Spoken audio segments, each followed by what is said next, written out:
Well, hello, and welcome to the Hallway Podcast.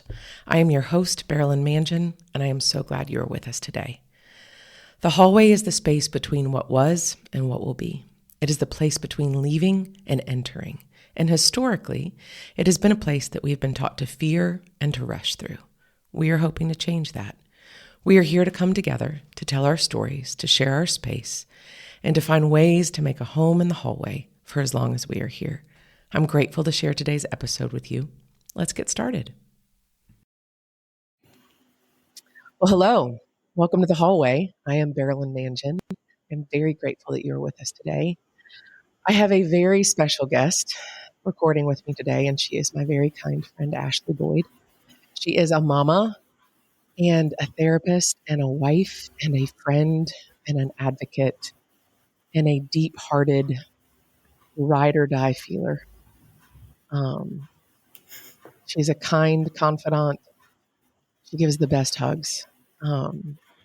We had the pleasure of working together for a lot of years, both at an agency and in private practice. And now I live halfway across the world, and she's still in Nashville, Tennessee. And she has recently gone from full-time private practice, seeing clients every day, to doing solely intensives, which is beautiful and wonderful because she is uniquely gifted to do that work in ways that I am grateful for, because I can send people to her and know they will be tended to, loved, and transformed. So my very kind friend Ashley is here to talk to us today about the hallway. Do you want to introduce yourself a little bit or say hi? Goodness. After that, I don't know that there's much to. It's like the kindest introduction ever. That was all true. Sound like It was all true. Sound like a superhero. That's not far from the truth, Ashley. Yeah, it's so fun to sit across from you and just gaze into your eyes and see you and be here. And what a cool. This podcast is just so cool. It's right up my alley too, because I know a lot about the So that's where we.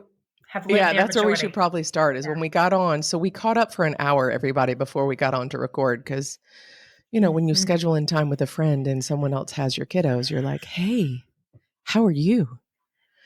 Yes. But the thing that Ashley said at the beginning was that you listened to one of the last episodes about visitors or dwellers, and you said, I am a founding member of the Dwellers in the Hallway Club. That's true. We should totally start making cards.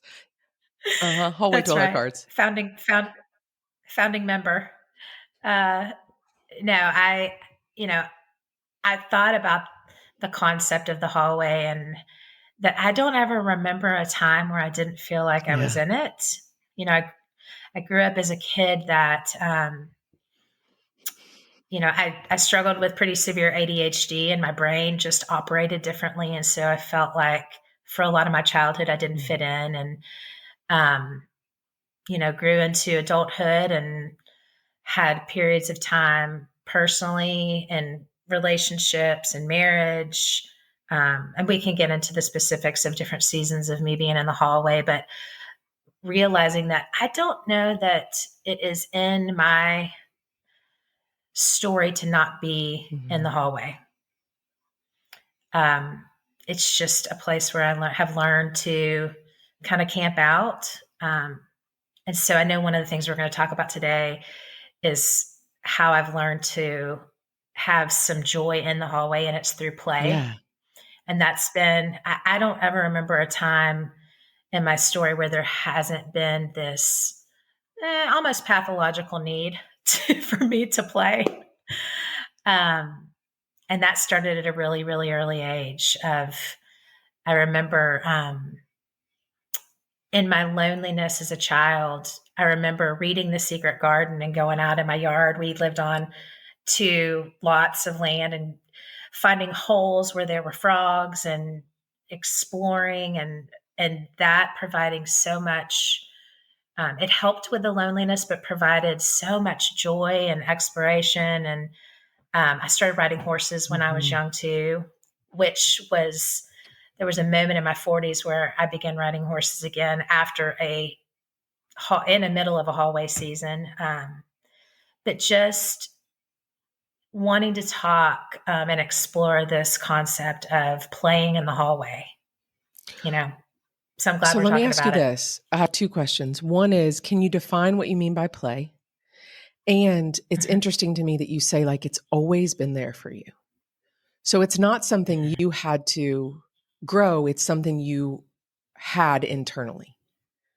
So I want to hear about like how Yes, you would yes. define it and then a little bit more about that because that's interesting. I don't know that I would have known that about you.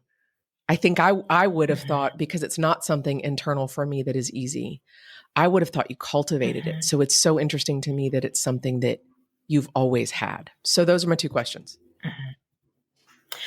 So, interestingly enough, I think we are born Mhm. with it. I think it gets shut down because of the pain in our stories or because our survivor needs to do something other than play in order to survive. And so I think sometimes as we age, we start to see it as something that we do have to cultivate. And we do, but I think it's there. It's been there all along. Kids, their language is Mhm. play.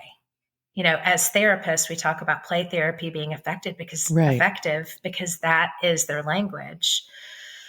Um, you know, People have different feelings about the Enneagram, but I'm just going to let you know I'm a 7 on the Enneagram. So, of course, this comes very naturally to Yeah. me.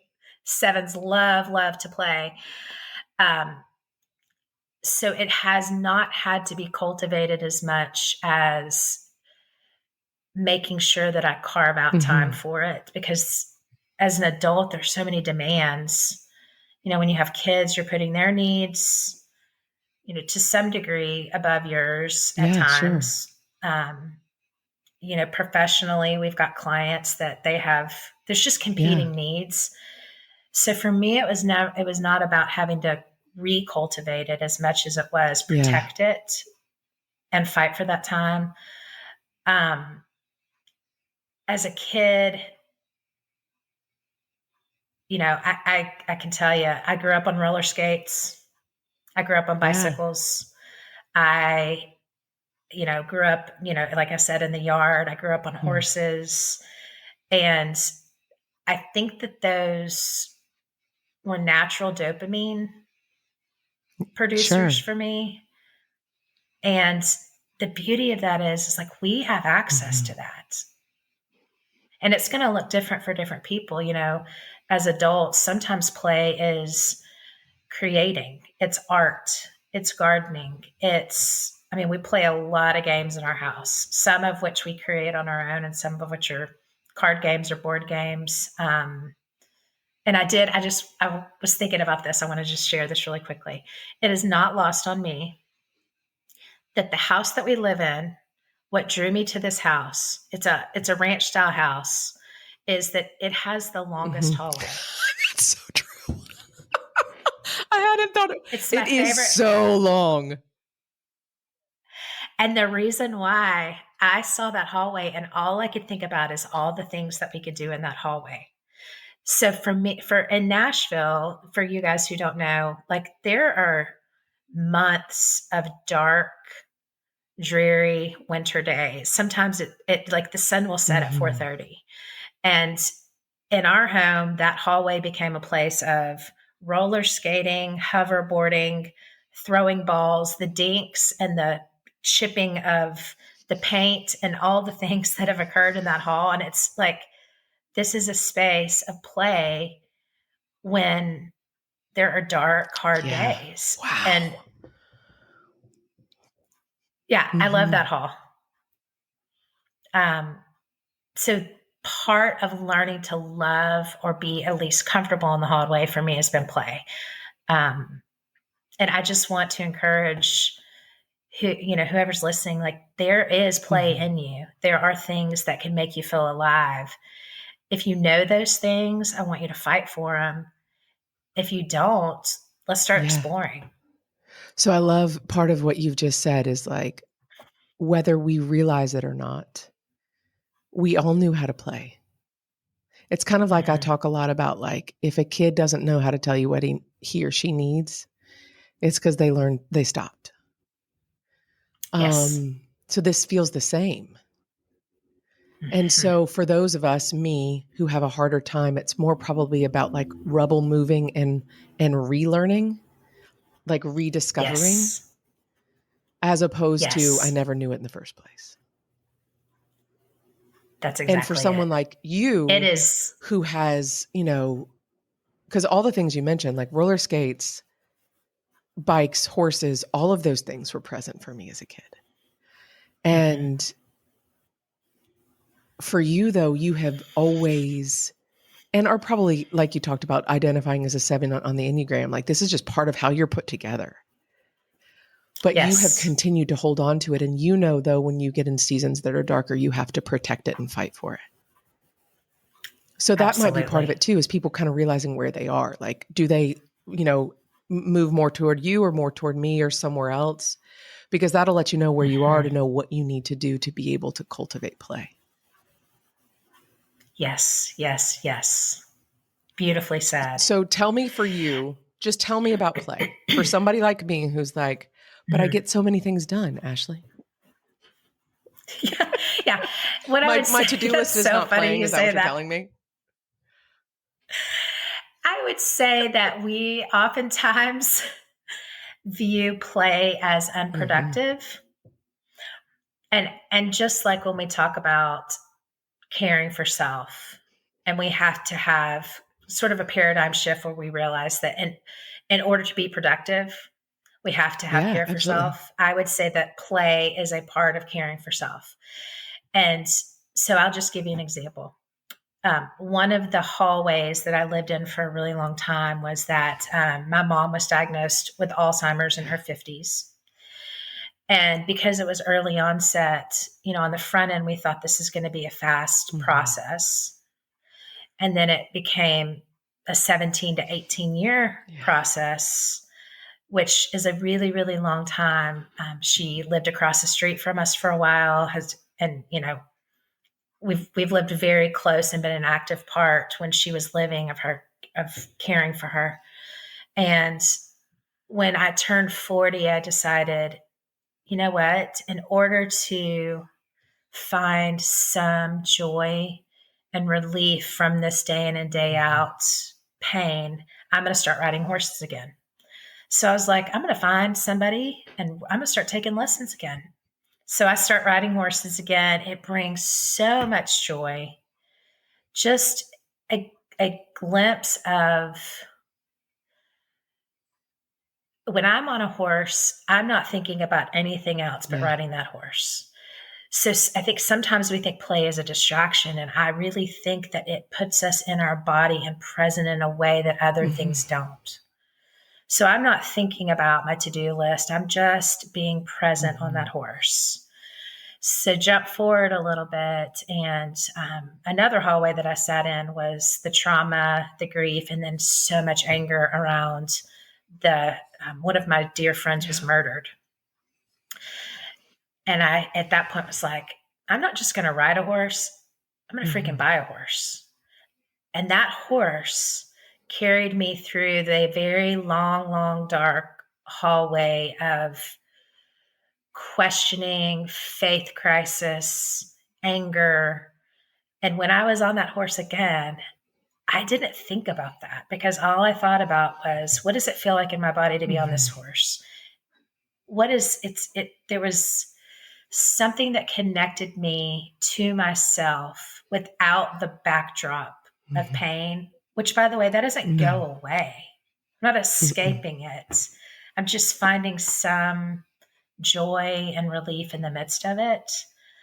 And I would say that I started playing pickleball this year, because I'm again in another hallway professionally of like, what does the rest of my life look like?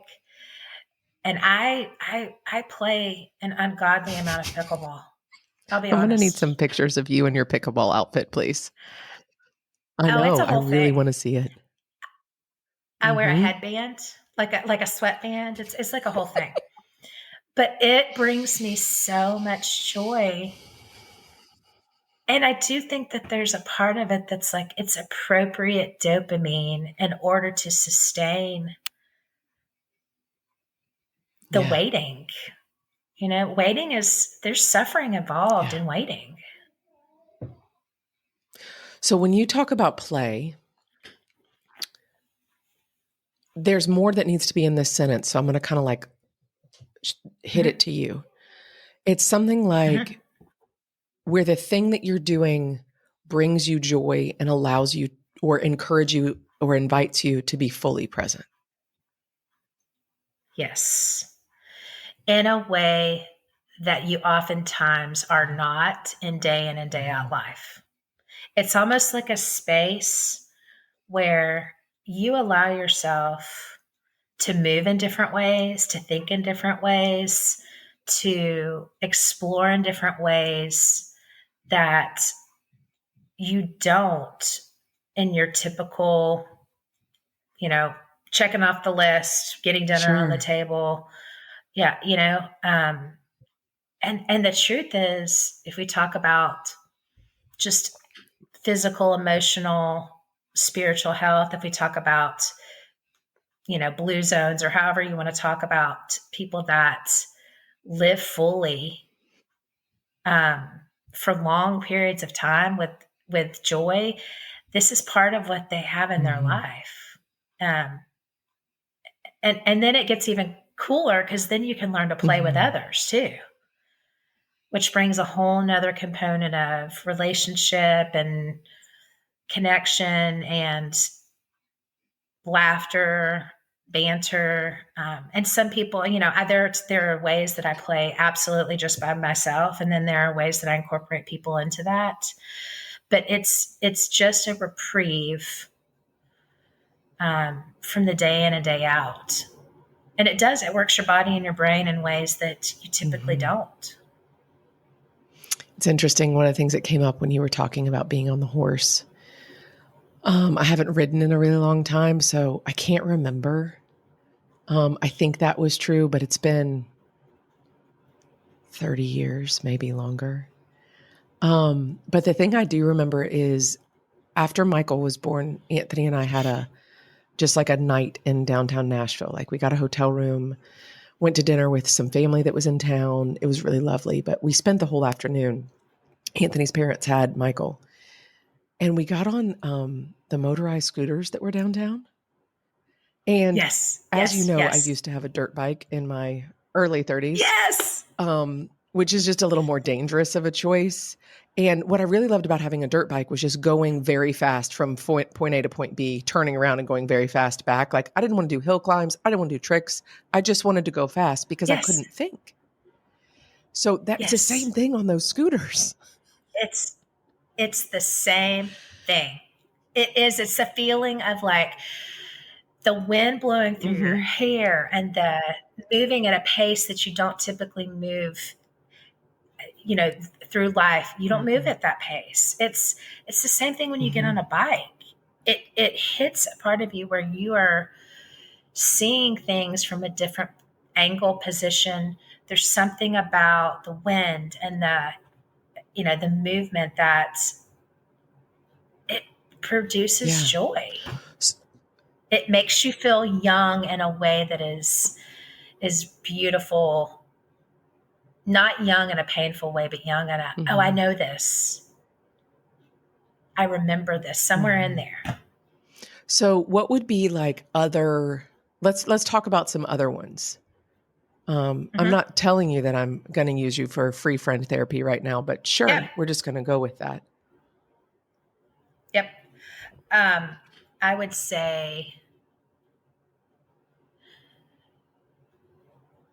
I have actually made a list of this. I would say being in nature is playful in any capacity. So let's talk about that for a minute. All right. So if you're in nature, like over here, let's say we go on a walk through the woods, or y'all go on a walk through the woods there. How does a walk through the woods become playful? It's a great question. I have this philosophy. This is so bizarre, but I've always told myself this, and I tell my kids this too. You will find what you're looking for. If you are looking for it, somehow or another, you'll find it. And what I mean by that is, so we live in the city, like we live urban in Nashville, very Mm-hmm. close to downtown.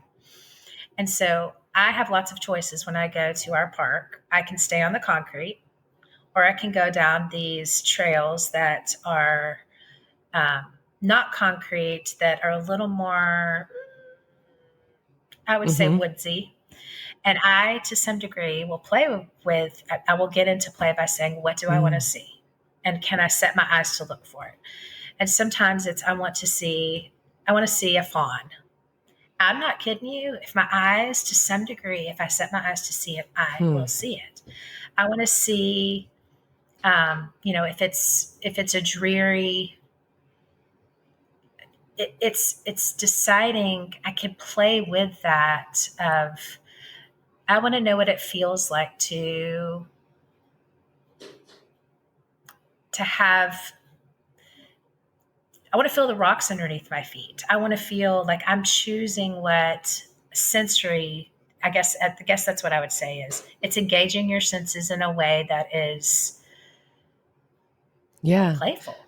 And knowing what I choosing my it's like a choose your own adventure, I guess is what Mm-hmm. I would say. I love that. Well, Does that yes, make any totally. sense? I think Mm-hmm. so. The thing I'll say is we have this walk here called the Lade Braes that is just this crazy woodland walk in like we live less than a mile from the gates to town. So, but it's like a woodland fairyland that you just jump on and like walk into town. And it's huge trees and a babbling brook, and I mean it's ridiculous. But sometimes people put Mm-hmm. fairy doors on the trees. And so, Michael will Yes. be like, "Do you think we can find the fairies?" So I think what's for someone Yes. like me, and I'm in a season of life where responsibility is significantly high. So Yes. it makes sense that play is not always my first. But for someone like me to just say like these ordinary, I'm putting, quotations around that word, these ordinary or these daily things that we do, how do you just reorient to yourself? Like just reset your compass to how can this thing be play? This walk into town.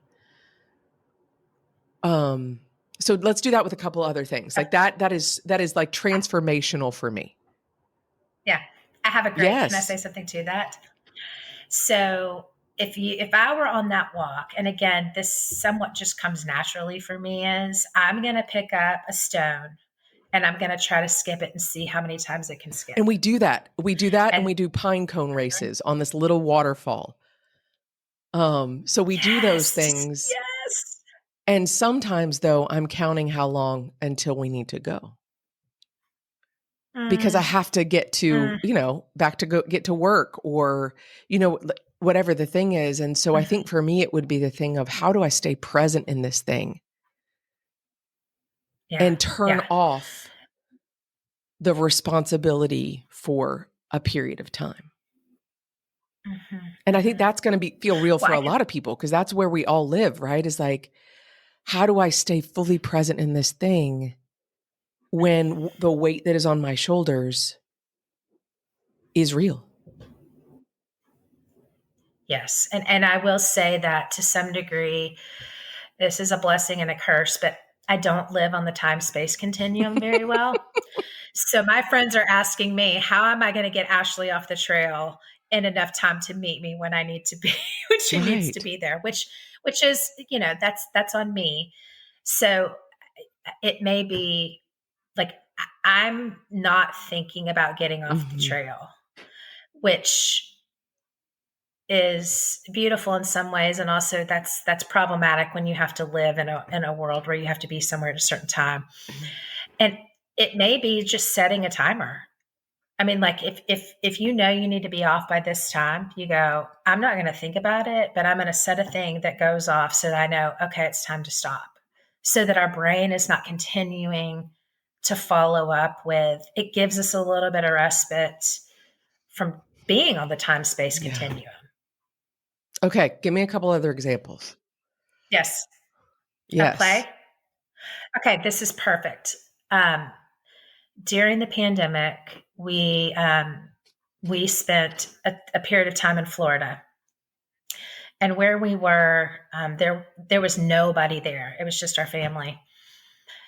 And we were coming up with all sorts of crazy ways to play. And this was play for us. There, where we stayed, there was this huge, like outdoor, almost arena thing, and there was a stage. And at the very, very, very top, there was a vent, and we would take a volleyball, all four of us, and we would throw that volleyball up. We made a game of it to see who can hit the vent in the least amount of times. And I cannot tell you how many days we went out there and threw that volleyball at the vent. You know, sometimes it was my youngest son would get 20 and we'd have to beat 20. Like thinking outside, like you can make a stage, a concrete stage with a vent at the top, play in the middle of a pandemic where there is, you maybe hadn't seen somebody all day long. And that time, I mean, we came up with games on that lawn that you wouldn't even believe. I mean, so many games. It made it a little more bearable, a little more joyful. Like I can do this one more day. You know, the pandemic was a hallway for all of us. Global hallway. Yeah. Yep.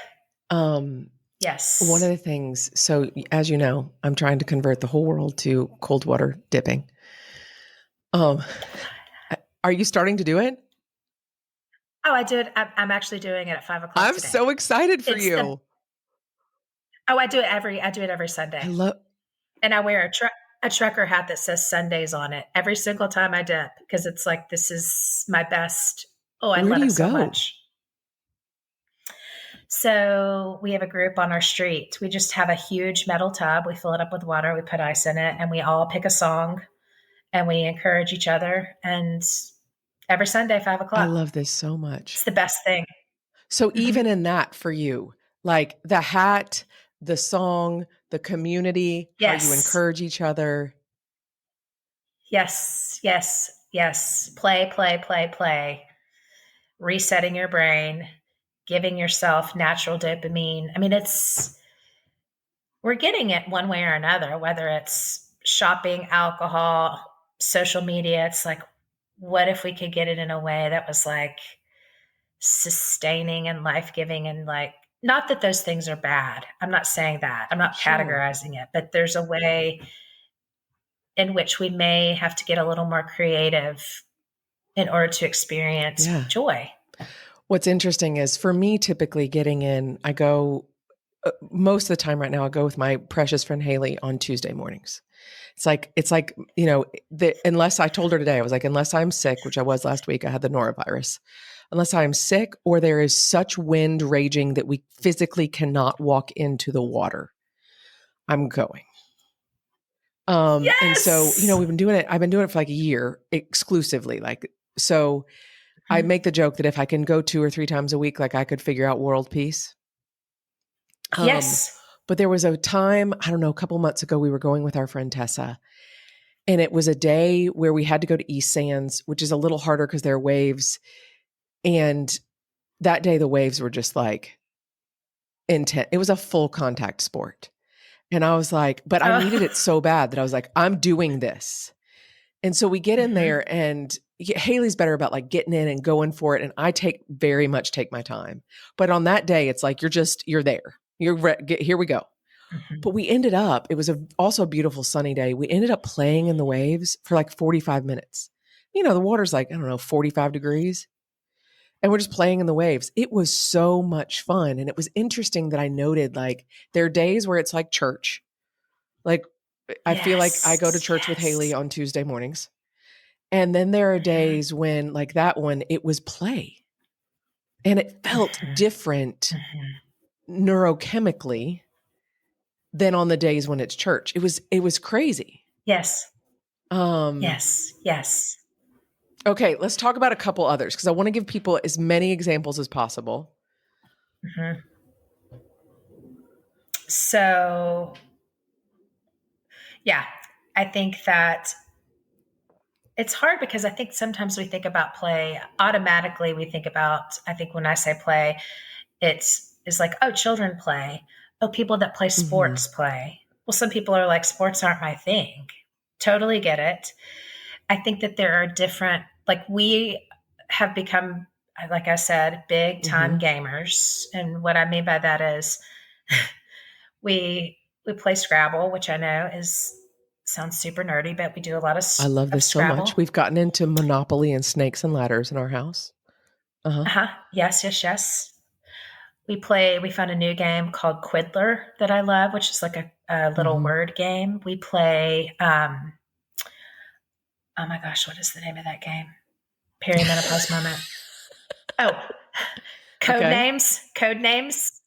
And now these are for, I mean, this is, you have to be able to read. So obviously with younger children, but I think, this is what I want to say too. Sorry, I was thinking about all the things that were coming to my mind. With play, the process matters more than the outcome. Can you say that again for the people like me who need to hear it more than once? In play, the process matters more Which than is the really outcome. true of most things in life. Yes. Just like when kids are building a fort, what's exhilarating about that is not what the fort, the sheet fort or the blanket fort looks like at the end of it. It's the process of, and then we're going to do this, and then we're going to put it here. Like, there was no outcome when you were jumping around in those waves. It was the process of being there with them, experiencing like nature in a way that, using your body in a way that is not, I mean, how often are you in the waves jumping around? It's the process. So with games, I don't even think it's like, who's the winner?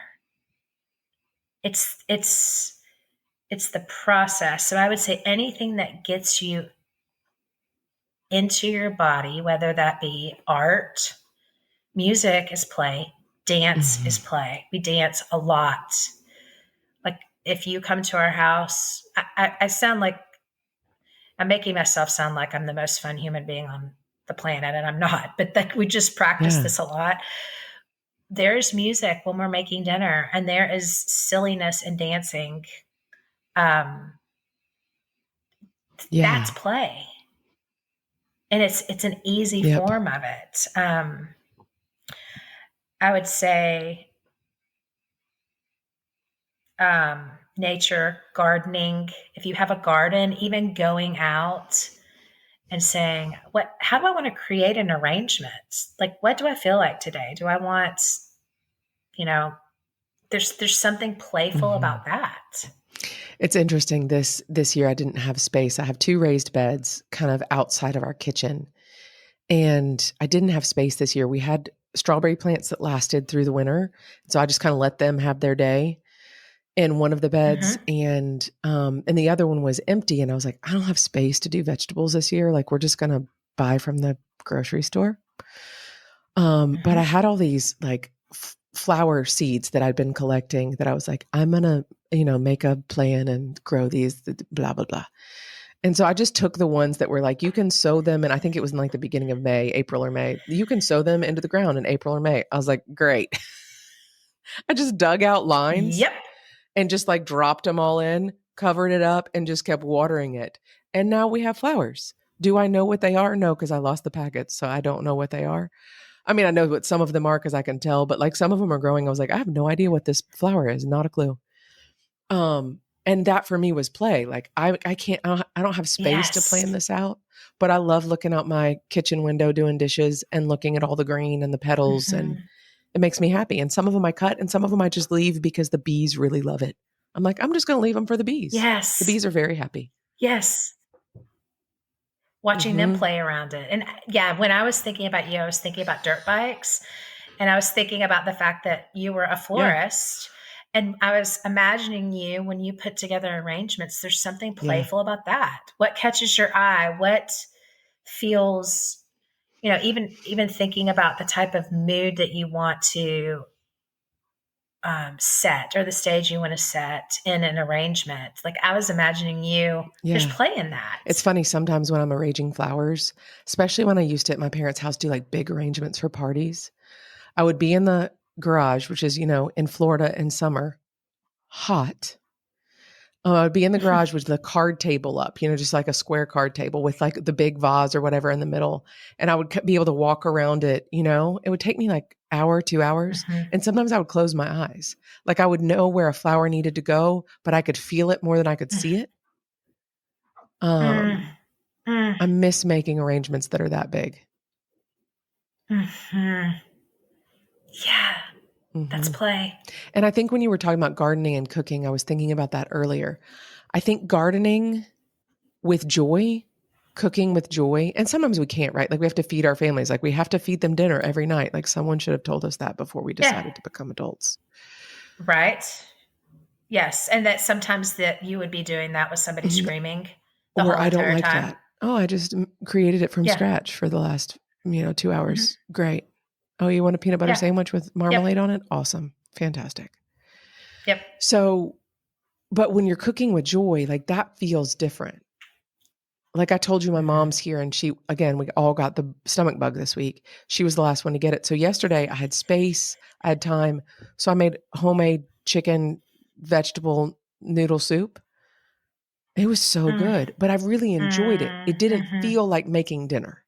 It felt like I was mhm. creating a soup. And so those Yes. feel different. Yes.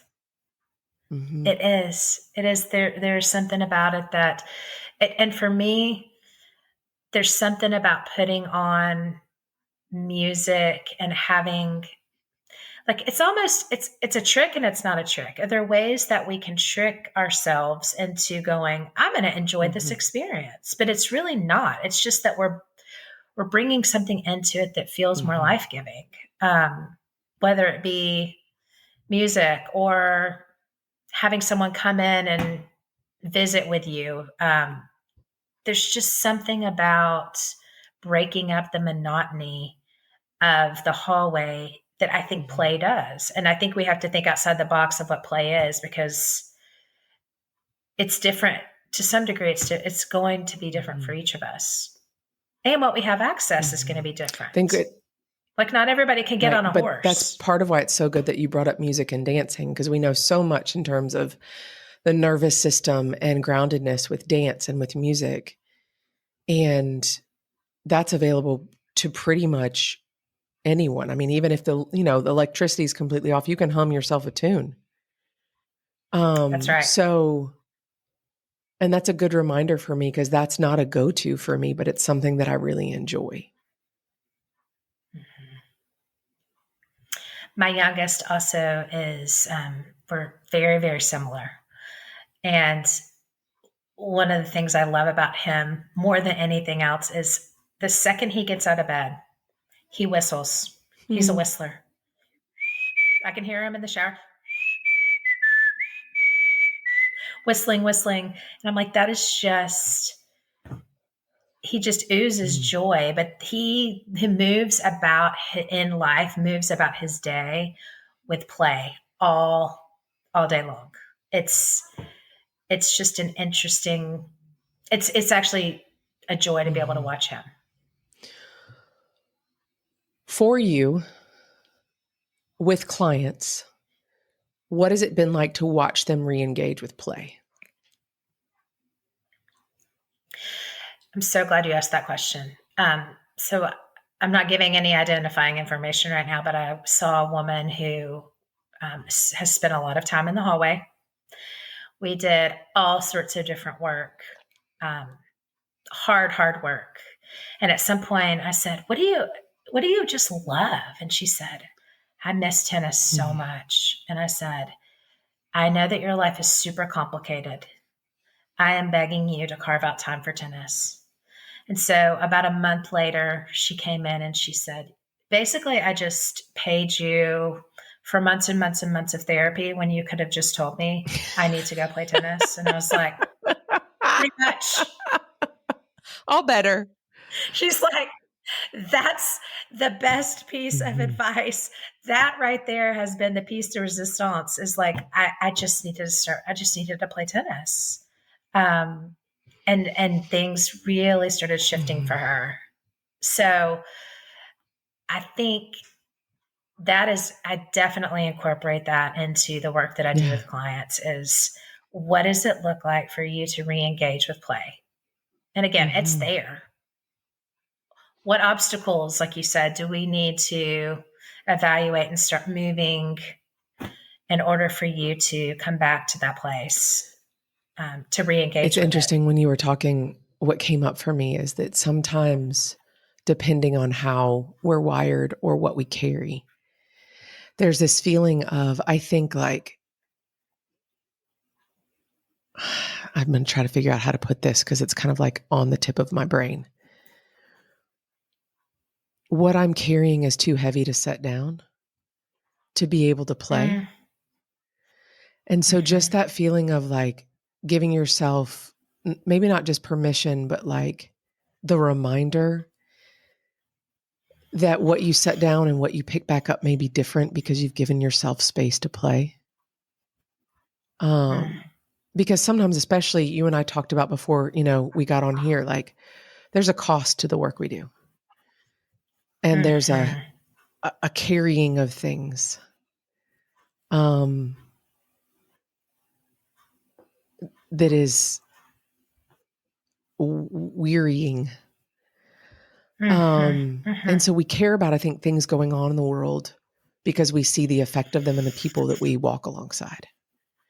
And so sometimes I think setting down how much you care about that thing or those things or the thing that you're worried about or concerned about, or, I wish I'd done that piece differently or whatever the thing is, that it is really okay to set it down. And maybe I'm saying it more for myself. Like maybe somebody else needs to hear it too, but like what I set down and allow myself to just give myself, just like I did to those waves, like fully, freely, totally present in a bathing suit for all the world to see. Yes. That what I come back to may have needed what I got from play. Yes. Yes. Yes. Yeah. It's still there. It's still there when you get out of the ocean. It's just, you're able to carry it in a different way. And it doesn't mean you didn't care about it because you allowed yourself to put it down. I think that's the thing, is it feels so important, or whatever the things are, they are important, but you can't carry them all the time. And it may mean that you care about it so much that you need to incorporate play in order to continue to carry it. Yeah. What do you want people to leave with today? What do you want them to think about, ponder on, absorb, be with?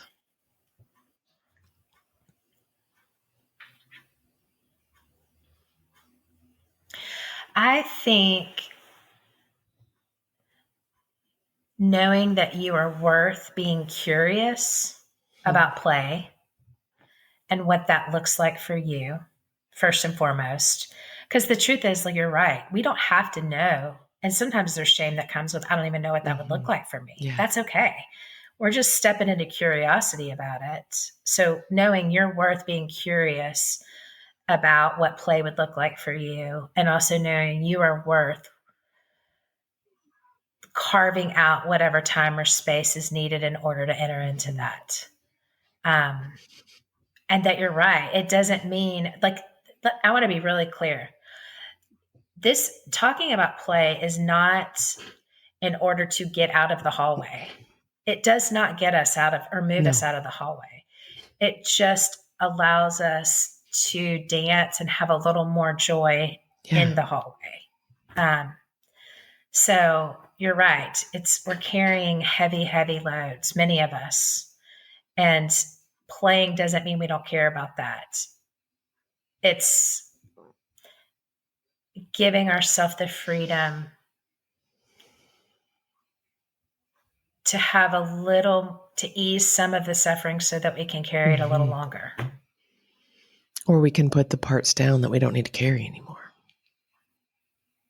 Yeah. Or carry them in a different way. One of the things, this is a random connection, but I listened to this book called Glucose Revolution. That was just I think it's a beautiful book. It really helped me understand like how food works in a way that doesn't focus on my precious form needing to be different than she is. So I really enjoyed it. But one of the things she talked about at the beginning was like, she's an academic. And so she was like, here's how things work. And she was like, glucose and fructose combine together and they make a smaller molecule. And that's what sucrose is. And I was like, let me get this straight. Glucose and fructose come together, they get smaller. And then that's a totally different thing that's even sweeter. I didn't have this conversation with her, obviously, but this is what I'm thinking in my head. And she was like, yes, that is what happens. So that's part of what you're talking about like these things come together and they're smaller. So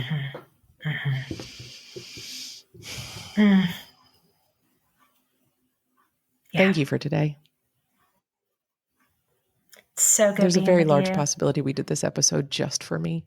And I didn't know it until we got halfway through. I just love you. And if it's just for you, it is worth every single second. And I was thinking about too, when you were like, I don't really live on the space-time continuum. I was like, that's true about you. But one of the things I've said about you when I send people your way is you will feel like you are the only person when you are with her. Like nobody else exists. It's just you. And so I think we could all, you know, maybe some of us need to be a little bit more like me so that like trains don't run into each other. That's right. Though, like, I think in our relationships, remembering like maybe losing some of the space-time continuum so that you can be in that space and present with people. I picked that up too. So thank you for being you. You're a just gift to all those you are around. And I'm very grateful for you. I just love you. I'm going to imagine you in those waves. Seriously, all week. I'm going to just imagine. Well, now that I know that you're cold water dipping and I've been trying to talk you into coming over here anyway, I just want you to know that you need to come to Scotland. Feel free to bring all your cold water dipping friends. I will plan a retreat for y'all, but you are going in the North Sea with me before I leave. It is happening. I am stating it as fact now. Okay. And you can bring your Sunday's hat. We don't have to do it on a Sunday, but you can just bring the hat for, you know, I will wear consistency. it. I will wear it. Yep. Yes, indeed. I love you, friend. Thank you. And you'll probably need to come back. We'll have something else we need to talk about. Okay. Thank you all for listening today. We will see you on the next episode.